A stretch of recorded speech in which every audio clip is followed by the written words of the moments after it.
खुदावन की पने के आड़ पर खुदावन हम सबको संभाल रहे थे, उनके लिए मैं खुदावन को शुक्रिया अदा करता हूं। और एक बार खुदावन के हुजूरी में आने के लिए, उनकी इबादत करने के लिए उन्होंने आपको मुझे इजाजत दिया है।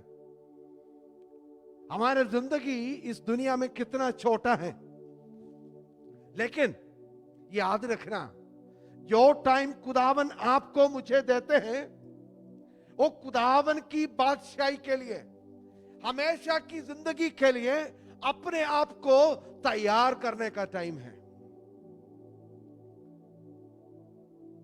आज हम कलीसिया में आते वक्त, खुदावन की इबादत करते वक्त ये बात को जरूर याद रखिएगा, पिछले पूरा हफ्ता मेरा जिंदगी कैसा था। खुदावन मेरा जिंदगी को देखते वक्त क्या खुदावन मेरी जिंदगी के और खुश है कि नहीं, मैं खुदावन के लिए क्या किया है। इसके आगे मेरे लिए एक जिंदगी है, वो जिंदगी के लिए क्या क्या तैयारी मैंने किया है। हम सब लोग जानते हैं एक दिन हम सब लोग ये मुल्क छोड़ के अपना मुल्क तो जाना ही पड़ेगा। जिंदगी भर हम अबुधाबी में रह नहीं सकता, एक दिन जाना ही पड़ेगा। तो हम लोग क्या करते जी, गांव में रहने के लिए एक मकान बनाने की कोशिश में है। हमारा कई भाई लोग उसका कोशिश में है आजकल। उसमें कोई गलती नहीं है, जरूर हम करना है। हमारे बच्चों का आगे की पढ़ाई के लिए हम सोचते हैं, कोई गलती नहीं है, जरूर हम सोचना है। हम इस मुल्क में इसलिए रह रहे हैं, इसके आगे जब हम वापस अपना मुल्क जाते हैं, उस मुल्क में जीने के लिए जो तैयारी करना है उसके लिए हम मेहनत करते हैं। मेरे भाई बहनों, इस दुनिया में खुदावन हमको कितना टाइम दिया है, और टाइम आगे एक जिंदगी है, उसके लिए तैयार करने का टाइम है। क्या तैयारी हम कर रहे हैं। मैं हमेशा कलीसिया में बोलता है, हम कुछ चावल और आटा और कुबूस और चिकन खत्म करने के लिए आए हुए लोग नहीं है। उससे बढ़कर हमारे जिंदगी के एक मकसद है, एक इरादा है खुदावन का, एक लक्ष्य है, एक उद्देश्य है। वो पूरा करने के लिए, मुकम्मल करने के लिए हम क्या कर रहे हैं। आज रात भी और एक बार उसके बारे में हम सोचने दें। रोमियो के खत से उसके आखिरी 8 अध्याय 8 बाप, उसका आखिरी भाग में हम लोग 5 सवालें देख रहे हैं। वो सवालों के बारे में हम लोग खुदावन की पाक कलाम से सीख रहे थे। आज हम उसकी आखिरी भाग में आते हैं। वो सवाल पिछले हफ्ते हमने देखा था, लेकिन उसके आगे और 2 आयत भी हैं, वो भी देखकर आज हमारा क्लास में यहां खत्म करना चाहता हूं। रोमियो की खत 8 बाप, उसका 36, 37, 37, 38, 39 हम पढ़ेंगे। हाँ हाँ हाँ हाँ हाँ हाँ हाँ, फतह से भी बढ़कर गलबा हासिल होता है। आमीन। आगे,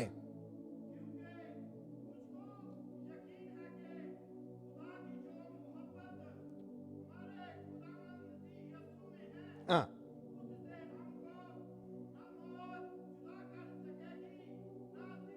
हाँ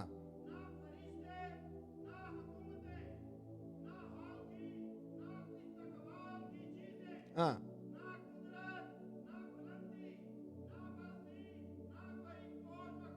आमीन। खुदावन का मोहब्बत से मुझे जुदा नहीं कर सकता, मैं यकीन करता हूं। पिछले हफ्ते हमने देखा था उस सवाल के बारे में रसूल पौलुस पूछते हैं, खुदावंद का मोहब्बत से हमको कौन जुदा करेगा?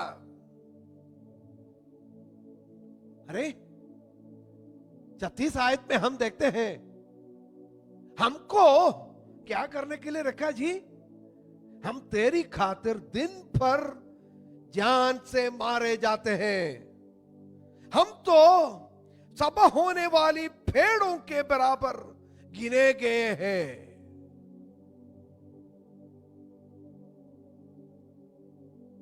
देखिए, हमको खत्म करने के लिए, हमारा गला काटने के लिए हमको लाकर खड़े किए हैं। देखिए,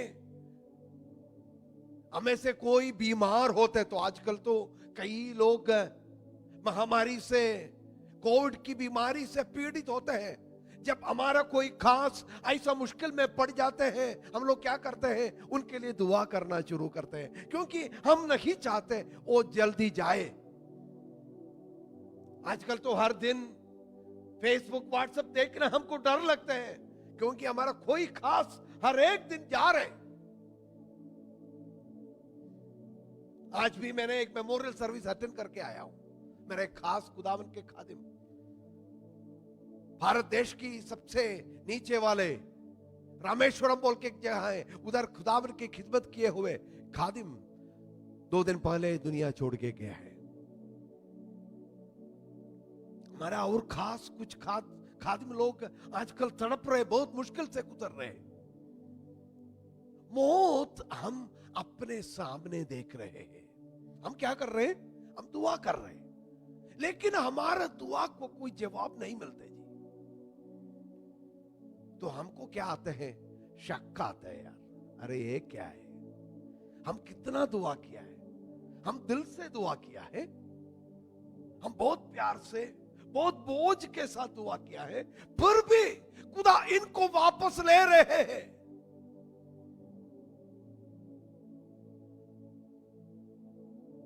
देखिए, खुदा क्या बोलते हैं?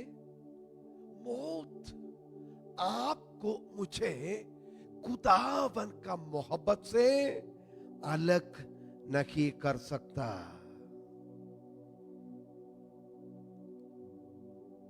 देखिए 38 में हम देखते हैं, मौत जुदा ना कर सकेगी। हमारा मुश्किल क्या है? हम इस दुनिया की जिंदगी के ओर खाली देखते हैं। हम इस मुल्क में आए हैं, एक बात तो हम सब लोग देखे हैं।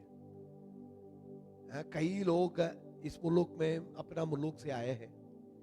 कुछ लोग क्या करते हैं, जो दिन उन लोग इधर आते हैं, उन लोग वो दिन से अपना गांव में कुछ कमाई शुरू करते हैं। उनको कोई मकसद है। क्या मकसद है? मुझे गांव में एक मकान बनाना है, बच्चों को पढ़ाई देना है, उसको ये चाहिए वो चाहिए। तो उसका कमाई कितना भी कम हो, उन लोग बराबर सब कुछ करते हैं। गांव में जो करना है सब कुछ उन्होंने बराबर किया है। एक दिन उनका नौकरी जाते हैं, उनको कोई दिक्कत नहीं है, कोई परेशानी नहीं है, कोई डर नहीं है। उन लोग जाते हैं। मेरे साथ एक भाई तो काम करते थे, उन्होंने हमारा कंपनी में 30-35 साल काम किए हुए आदमी है। तो अचानक से एक दिन उनका नौकरी गया, तो मैं भी थोड़ा परेशान हो गया, अरे यार इतना जल्दी उनका नौकरी गया ना, हम क्या करें। तो मैंने उनका एक दोस्त से बात किया, उन्होंने मुझे बोला, अरे यार तू क्या बात करते हो, उतना चिंता करने की क्या बात है। उनको यहां जो कमाई है उससे ज्यादा कमाई गांव में है। इन्होंने यहां से जो पैसा मिले थे वो सब पैसा इकट्ठा करके गांव में बड़ा प्लांटेशन खरीदा है। कॉफी प्लांटेशन है उनका गांव में। यहाँ जो सैलरी उनको तनख्वाह जो मिलते हैं उससे ज्यादा उधर मिलते हैं उनको। जाने में कोई दिक्कत नहीं है। लेकिन दूसरा कुछ लोग हैं, कुछ दिन पहले मैंने एक वीडियो देख रहे थे। वो वीडियो में एक आदमी उनका पास एक कंसल्टेंट है, फाइनेंशियल कंसल्टेंट है। वो आदमी के पास एक आदमी आया था कंसल्टेंसी के लिए, बात करने के लिए। तो उन्होंने इनको पूछा आपका क्या तनख्वाह है? उन्होंने बोला मुझे 18,000 दिरहम मिलता है। अच्छा, अच्छा सैलरी मिलते है जी। अच्छा चले, अभी कितने साल से आप काम कर रहे हो? 12 साल से काम कर रहे हैं। अच्छा, पहले से 18,000 मिलता था? हाँ 18,000 मिलता था। अच्छी बात है जी। चले, अभी नौकरी गया, ये आदमी का नौकरी गया, तो ये कंसल्टेंट के पास गया है, मुझे नौकरी चाहिए, अभी क्या करना है पूछने के लिए गया है। तो इन्होंने इनको पूछा, चले 18,000 हर महीना आपको मिलता था ना, अभी आपके पास गांव में कितना पैसा है? इन्होंने बोला गांव में कुछ नहीं है। क्या बात कर रहे हो आप? यहां कैसे? फिर यहां का बैंक में कितना है? नहीं, यहां 1,25,000 दिरहम कर्ज में है। तो इन्होंने इनको पूछा आप क्या कर रहे थे इधर? वो आदमी बोलते थे तो हम लोग हर साल खानदान के साथ अमेरिका जाते थे, यूके जाते थे, स्विट्जरलैंड जाते थे, सिंगापुर जाते थे, बिंदास जिंदगी। 1,25,000 दिरहम कर्ज में है। अभी क्या करूं पता नहीं है, कर्ज कैसे उतारूं, कैसे गांव जाऊं मुझे पता नहीं है। एक आदमी, उनको गांव जाने के लिए कोई फिक्र नहीं है। क्यों फिक्र नहीं है जी? उन्होंने सबसे पहले तैयारी कर चुके हैं। एक आदमी को कितना अच्छा सैलरी सब मिला है, फिर भी उन्होंने कुछ नहीं किया, अभी परेशान हो गया है। खुदावन का खादिम बोलते हैं एक आदमी को खड़ा किया है, क्या के लिए? गला काटने के लिए। अरे तुम्हारे खातिर हम तो जबस होने वाली भेड़ों के बराबर गिने गए हैं, तेरी खातिर दिन भर जान से मारे जाते हैं।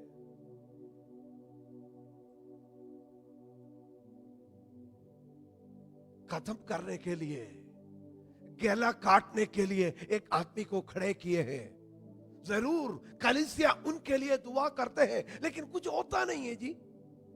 उनके लिए कितना दुआ किया, देखिए रसूलों के अमाल में हम देखते हैं 12 बाब में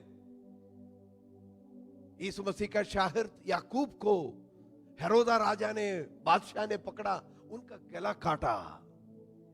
क्या कलीसिया दुआ नहीं किया था? क्या कलीसिया जरूर दुआ किया है उनके लिए, लेकिन उनका खिदमत खत्म हो गया। उनके लिए कलीसिया दुआ किया होंगे, लेकिन उनका खिदमत खत्म हो गया, उनका गला काट दिया। स्टेफानोस के बारे में हम देखते हैं, स्टीफन के बारे में देखते हैं, उन्होंने एक ही बार खुदावन के कलाम से प्रचार किया। कितने बार जी? एक ही बार। पत्थर से मारा, उनकी जिंदगी खत्म हो गया। तेरे खातिर हमको मारा जाते हैं। ऐसे वक्त में ऐसा एक परेशानी आपका मेरा जिंदगी में आए तो क्या हम खुदावंत के लिए खड़ा हो सकते हैं?